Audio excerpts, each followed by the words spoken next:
Naku po mga kababayan, magandang gabi sa inyong lahat. Attorney Topacio, bumwelta ulit dito kay bagong ombudsman, Boying Rimulya. Tinawag pa ito mga kababayan na dapat ang apelyido mo ay Bindalo. Nako, matindi ito mga kababayan ng banat ni Attorney Topacio. Talagang matatawa ulit kayo dito sa kanyang banat. Ito na, panoorin natin. Ang hindi flawless, mga kasama, ay yung ginagawa ng ating ombudsman. Ala! Kita mo naman ang kalokohan nitong taon to. Sinabi ko na sa inyo, ayaw nyo maniwala sa akin eh. Walang umimik dun sa JBC. Talaga namang lahat yata ngayon ay bulag pipi at bingi na. Sinabi ng i-weaponize yan, i-politicize niyan ang Office of the Ombudsman. Kita nyo yung kalokohan ginawa nitong bagong ombudsman natin, ha? Noong October 22, nag-issue ng office order na lahat daw ng empleyado na may salary grades 25 to 29 magsumiti ng courtesy resignation. Bakit ba itong administrasyon na ito napakahilig sa resignation? Oh, mali yun. Natatandaan mo, di ba, noong si Abalos ay bago-bago, pinag-resign yung mga colonel, mga general. Pinag-resign. Ano bang problema ninyo? Kawawa Hindi naman. nyo ba alam yung security of tenure provision ng Constitution? Ngayon, ang kanyang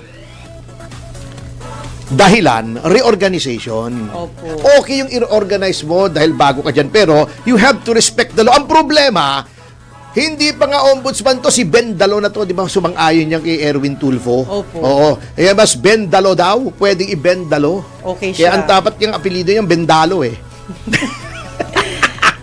Kita niyo naman, ha? Sana po Oo, magising ha? sila. Yung mga taong ito, yung iba dito ay matagal na sa ombudsman. Opo. Ngayon, pinagre-resign niya, gusto niyang i-reorganize. Pwede ka mag-reorganize, but you cannot reorganize ng gusto mo. Kasi may mga patakaran, Mr. Ombudsman. At ikaw ang ombudsman, ikaw ang unang-unang lumalabag sa batas. Yan ang sinasabi ko. Alam ko na mangyayari ang kapwitan na yan eh. Oh, kita mo ha? Eto kasi sinasabi niya, eto bukod pa to doon sa sinasabi niyang midnight appointment sa 204 ha. Oh. Oh. Alam nyo, mga kasama, tignan lang natin yung Office of the Ombudsman. Ha? Opo. Okay. Ang Office of the Ombudsman, yan ay nasa konstitusyon, di ba? Opo. Yung sinasabi ni Boying na midnight appointments, kuno-kuno. Oh. Mr. Remulla, hindi na naman Why? nagbasa ng batas si Pogi eh. Oh, di ba? Wala pa siyang advisor hanggang ngayon? Alam nyo po, yung midnight appointees na pinagsasasabi mo, hindi po applicable yan sa Office of the Ombudsman or sa Judiciary. Ha? O kasi merong judicial independence, may independence din ang Ombudsman para sa kaalaman ng lahat. Tignan natin kung ano yung pinagsasasabing midnight appointees. Yung term na midnight appointee, ha, Yes. mga kasama, Opo. hindi po sa lahat ng appointments ay applicable yan. Okay. Eto, basahin natin Sige po. yung law na gustong i-bend na naman. Alam mo, mahirap tong culture na bend the law eh. Nga na itong ating administrasyon ay ginagawa ngayon. Okay ha? Tignan natin! Huwag na kayong maniwala sa akin. Ito ha, tingnan natin. Article 7, Section 15 ng Saligang Batas. Opo. Yan. Ito ha. 2 months immediately before the next presidential election. Put Jesus first. When you wake up in the morning, put him first. And up to the end of his term, ibig sabihin, okay ha, 2 buwan bago ng eleksyon para sa Pangulo. Opo. Yung noong 2022, ang eleksyon sa Pangulo ay May, di ba? 2022. Yes. And up to the end ng term ng Pangulo, yung last elections, yung prohibition doon would refer to President Duterte. Okay. Okay. 2 months before May at hanggang noon of June 30, Opo. 2022, a president or acting president shall not make appointments. Hindi ka pwede mag-appoint except temporary appointments to executive positions when continued vacancies therein will prejudice public service or endanger public safety. Ayun. Yun. Hindi ka pwede mag-appoint pag paalis ka na sa termino mo, 2 months before May. So, March, hindi ka na pwede. Opo. Hanggang June, hindi ka na pwede mag-appoint. Yan ang midnight appointment. But take note, ito po ay nasa Article 7. Ha? Ano yung Article 7 pag tinignan nyo ang ating konstitusyon? The Executive Department. Kasi Section 6 yan, Legislative Department. Okay. Section 7, Executive Department. Ha? Opo. Ang Section 8 ay Judicial Department. Sunod-sunod yan, 6, 7, 8. Okay. Therefore, may principle sa batas. Ha? Opo. Inclusio unius es exclusio alterius. If you include some, you exclude the others. Anong nakalagay dito? A president or acting president. May nakita ka bang ombudsman dyan? Wala. Diba? Bakit? Sapagkat ang konsepto ng midnight appointments ay applicable lamang sa president or acting president. Okay. Hindi po kasama ang judiciary. Maliwanag po yan. Yung courts. There's no such thing as midnight appointments sa court. Opo. In the sense contemplated by the Philippine Constitution. Ayun. Wala rin yan sa ombudsman. Bakit? Di ba ang judiciary hindi applicable yung midnight appointments? Because the judiciary should be independent. Therefore, yung rules sa appointments sa executive hindi effective sa judiciary.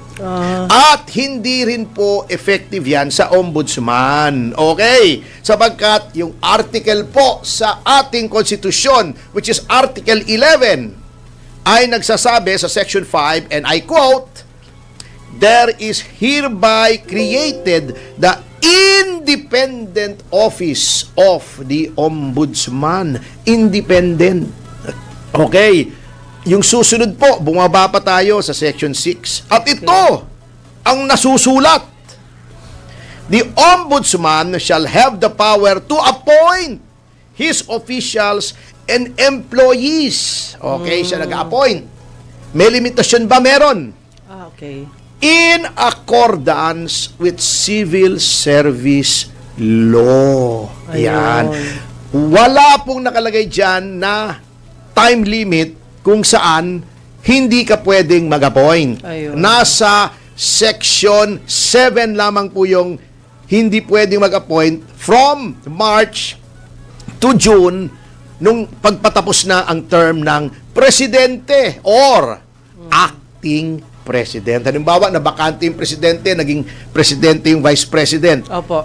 Or for naka-leave yung presidente. Hindi pala yung nabakante kasi magiging totoong president yun eh. Opo. Halimbawa, acting president, if for some reason, temporarily, hindi maka-discharge yung presidente, acting, covered din siya nung prohibition. Okay. Wala pong nakalagay dito. Therefore, kung hindi bawal, pwede. Anong limitasyon lamang? Katulad ng sinabi po natin, civil service law. Yan. Mayroon na pong mga kasong pinagdesisyonan dyan. Dito sa Castro, De Castro versus Judicial and Bar Council. Opo. Ha? Kung saan may nag-appoint na tinatawag na noon ay sabi nila midnight appointment daw sa Supreme Court. Sinabi na ng Supreme Court that the term midnight appointment does not apply to the judiciary. Okay? Opo. Hindi po kasama sa judiciary. Therefore, hindi rin po kasama ang ombudsman dyan. Kasi katulad ng judiciary, independent din ang ombudsman. Ayun. Ngayon, the question remains, yun bang mga inappoint na yon ay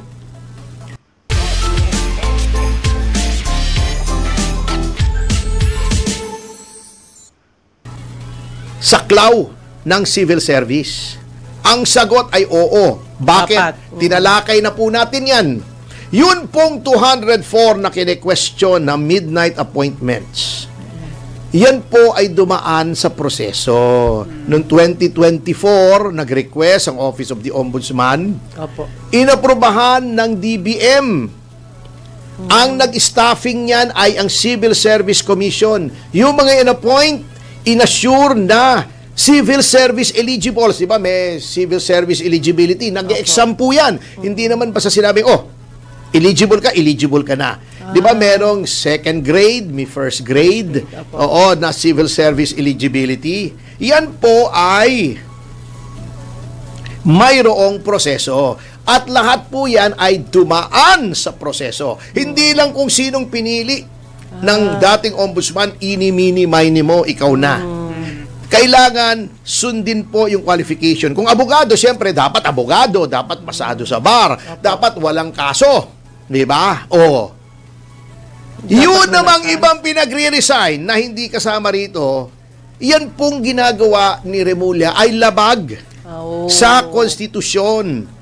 Bendalo na naman yan At yung sinasabi ni Remulla noon, eto parang ruler, ibibend mo without breaking it. You're already breaking it. You're not just bending it. Yung bending nga masama na. Yung breaking pa. Ito tignan natin yung probisyon ng ating saligang batas sa civil service.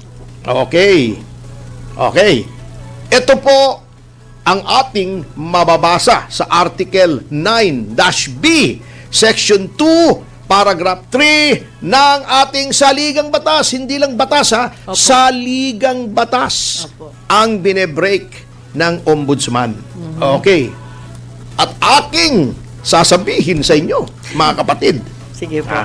No officer or employee of the civil service shall be removed. No! Wala! Walay. Nada. Allows. Opo. Awan. Awanin. Sa Bisaya ba yun? Awan ang di ba? Ilocano. Awan. Awanin. Walay. Dehins. Nay. Allows. In Japanese, nay. Nay. Okay. Or suspended. Except for cause. Yung cause pong yan ay makikita natin sa maraming batas, sa Civil Service Act, sa Code of Conduct for Public Officials, Administrative Code, marami pong batas yan ng mga violation. Ngunit, dapat due process kasi, except for cause provided by law. Okay? Yung pipilitin mong mag-courtesy resignation bago tatanggapin mo, hindi po yun kasama sa cause provided by law. Of course, hindi alam ni Remulla yan kasi hindi naman nagbabasa ng batas. Hindi nga niya binabasa yung mga files ng sarili niyang tanggapan kaya napahiya siya rin kay Joel Villanueva. Kapag ikaw ay inappoint na sa isang posisyon sa gobyerno nang naaayon sa civil service rules at ang plantilla position mo ay permanent kasi may mga posisyon na contractual. 'Di ba? Merong yung job order, yung casual ang tawag nila. Casual. Hindi po kasama 'yon. Yung permanente at itong mga nasa salary grade 25 to 29 na pinagre-resign, pinipilit mag-resign ay mga permanent. Okay. Sabi mga regular na pala to tapos pinipilit na ipag-resign. Dito sa kaso na Bores versus Court of Appeals. Madiing inilatag ng ating kataas-taasang hukuman ang reglamento na an appointment duly approved by the Civil Service Commission cannot be withdrawn merely because a new head of office disagrees with it. Dahil hindi ka sang-ayon sa mga in-appoint na dati, hindi mo pwedeng tanggalin yon. Okay. Only proof of fraud or violation of law can justify its cancellation. Anong violation of law doon sa appointee ni Ombudsman Martires? Anong violation of law doon sa mga matatagal na na mga empleyado dyan? Yan. Protektado po yung mga yan. Okay. Sinabi naman po sa kasong Rabor versus Civil Service Commission na yung pinagsasasabing kapuitan nitong si Remulla na courtesy resignation ay walang epekto kung unless ito ay voluntary. Ang nangyayari rito, Parang binabraso pananakot binabraso pananakot, di ba? Huwag kayong matakot kay Remulla sapagkat kayo'y protektado ng batas, mga kasama dyan sa ombudsman. Alam kong nakakatakot ang itsura ni Remulla. Oo, pero huwag kayong matakot. Ha? Pwede ngang mag-attend ng Halloween party yan nang walang costume. Pero huwag kayong matakot. Sapagkat ang mga empleyado ng ombudsman ay mga civil service appointees. Pasko na ulit. Holiday rush everywhere. Daming gagawin. Yung mga karir na nandyan, hindi pwedeng pilitin. Sapagkat kayo po ay hindi mga political appointees. Merong mga political appointees, yung mga secretary, certain undersecretary, unless seso kayo, yung career executive service officer. Hindi kayo pwedeng tanggalin din. Kung kayo po ay pinipilit, yan po ay labag sa batas. Yung midnight appointment po ninyo na sinasabi, ay hindi po midnight appointment yan. BS yan. Ni Boying Remulla. Oo. Huwag kayong matitinag dyan. Kung gusto nyo, magdemanda tayo laban sa ombudsman, doon mismo sa Office of the Ombudsman. Sa kanyang... Subukan natin kung gaano siya ka-fair, di ba? Naman. Hindi pwede yung ginagawa niya. Alam nyo, huwag nating inormalize yung ginagawa ng kasulukuyang administrasyon at ang mga tuta nitong administrasyon na ito na patuloy sinisira ang mga institusyon natin. Yang ombudsman ba naman, huwag nyo nang pakialaman kasi yan. Ayan, pinakialaman nyo, ano nangyayari? Gulo yan, mga kasama, sinasabi ko sa inyo. Gulo yan. Pinaresign tapos pina-apply? Kaya nga, yung 204, nag-apply na po yan, Ginong Remulla. Pumasa na yung application yan, in-appoint na yan, legal ang appointment yan, bakit mo gaganyanin? Ibang klase talaga ang mga appointee nitong administrasyon na to. Bakit ganyang kalakas ang loob ni Remulla? Sapagkat nakikita niya na yung kanyang pagka-appoint yan, bagamat illegal, ay binraso ng kasalukuyang administrasyon at yung JBC, lalong-lalo na yung representative ng IBP, nakatunganga doon. Bago ang yabang-yabang nitong IBP pag magbigay ng opinyon.